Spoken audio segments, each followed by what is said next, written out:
Bonsoir à tous, bienvenue à ce flash d'information.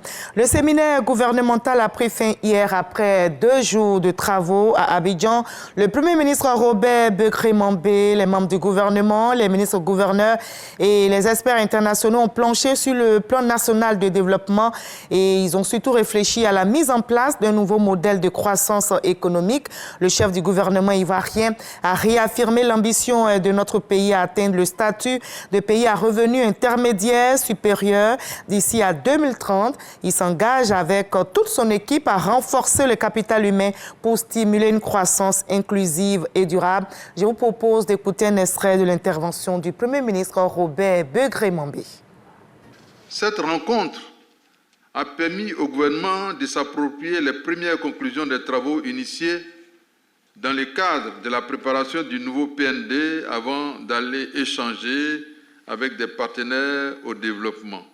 La synthèse présentée met en évidence la richesse et la qualité des débats qui ont permis de faire le bilan, passer en revue les défis et de s'accorder sur les stratégies et politiques à mettre en œuvre dans le nouveau PND. Au titre de nos travaux, un constat clair et net se dégage. En effet, la Côte d'Ivoire dispose du potentiel et des atouts nécessaires pour réaliser son ambition d'atteindre le statut de pays à revenu intermédiaire de la tranche supérieure dans un horizon raisonnable. Notre ambition est d'y parvenir en 2030. Nous avons aussi noté avec beaucoup d'intérêt qu'il n'y a pas de modèle idéal. Chaque pays devant, selon ses ambitions, son organisation, le leadership de ses dirigeants, sa capacité de mise en œuvre, tracer sa trajectoire propre en tirant les meilleurs enseignements des expériences et connaissances disponibles. C'est pourquoi le gouvernement entend s'approprier les analyses pertinentes appelant à développer de nouveaux moteurs de croissance économique, accroître substantiellement la productivité de tous les secteurs et particulièrement dans l'agriculture qui dispose d'énormes potentialités en vue d'une croissance mieux ciblée, plus forte et plus inclusive, avec un meilleur impact sur la réduction de la pauvreté et des inégalités qui est notre combat. Le 43e BIMA, base militaire d'Abidjan, situé à Port-Boué, sera officiellement rétrocédé à l'armée ivoirienne demain, jeudi 20 février. Notez que ce camp portera le nom du général de corps d'armée Ouattara Thomas Dakin. Ce camp de 230 hectares va donc permettre à la Côte d'Ivoire de former davantage de troupes sur place. Eh bien, le ministre d'État, ministre de la Défense, Téné Birahima Ouattara, a accordé un entretien à notre reporter Alexis Ouedraogo à la veille de cette cérémonie. Je vous propose un extrait de leurs échanges. Le général Thomas Dakin a été, comme vous le savez, le premier chef d'état-major de l'armée de Côte d'Ivoire.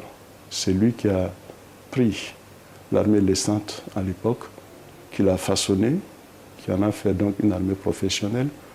Et donc c'est un homme qui regorgeait de beaucoup de qualités. Baptiser ce camp à son nom, c'est donc lui rendre hommage pour tout le travail qu'il a fait pour la Côte d'Ivoire. Et je pense que ça doit être en quelque sorte une invite à la jeune génération des militaires à suivre l'exemple du général Thomas Dakin.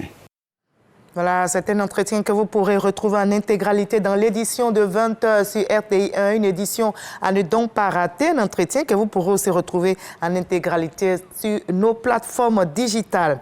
Ce soir également, on fera un focus sur un aliment que vous avez sûrement déjà consommé. Il s'agit d'un tubercule, l'igname ponant, qui est une culture de première importance dans les habitudes de consommation.